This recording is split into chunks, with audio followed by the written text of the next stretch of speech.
Magandang umaga mga kabay. So meron po akong approved repair dito, 39178 letter A. Bali ang papalitan po natin mga kabay ay switch lang po tsaka carbon brush. Ayan. So ito po yung in-estimate ko nung nakaraang linggo mga kabay. Ayan, sira po yung switch niya. So ikakabit natin mga kabay. Tara, samahan nyo po ako.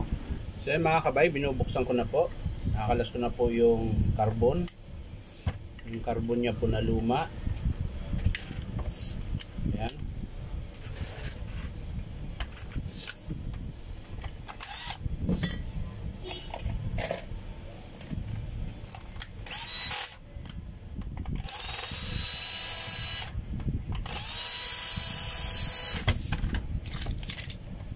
Tapos yung switch mga kabay, ito yung switch, papalitan natin.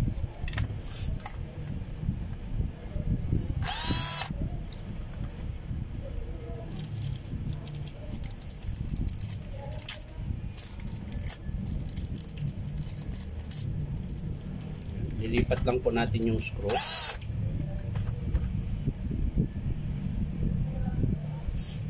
Wala pong kasamang screw yung switch natin.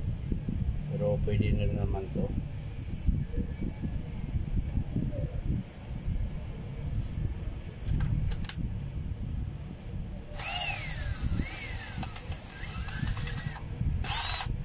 So yan.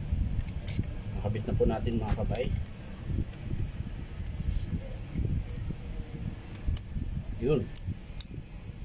So ngayon mga kabay, ang susunod yung carbon brush. Ayan po yung carbon brush mga kabay. Bago po yan.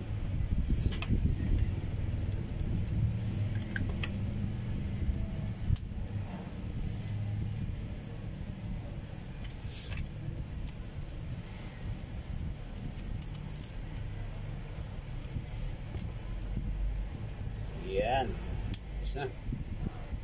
So ang sunod mga kabay yung ito hindi po na ayos. So ayusin na lang natin yung wire niya mga kabay. Kasi wala po sa ano. Hindi po nasintro yung pag-ipit ng cord clamp. Ayan, tingnan nyo po. Nakalabas po to. So lilipat natin po siya dito.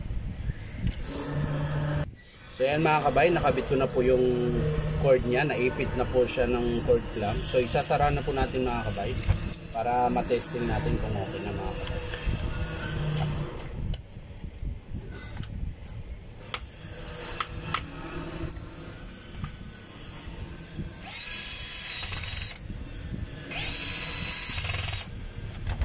Tapos yung brass cap.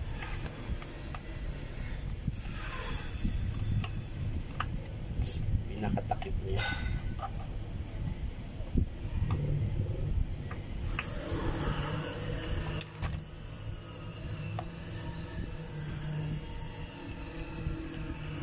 So ayan mga kabay, natapos ko na po. Ayan, testing na lang po natin. Ayan pala yun. So ayan mga kabay, di na po gumagalaw yung switch niya. Okay na po. Oo natin ulit.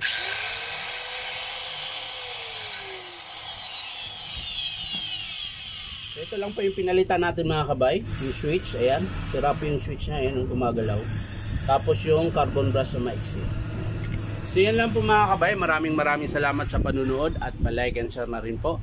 At syempre, subscribe nyo po itong aking Inom Tabay na account na. So yan lang po mga kabay, maraming salamat, bye bye.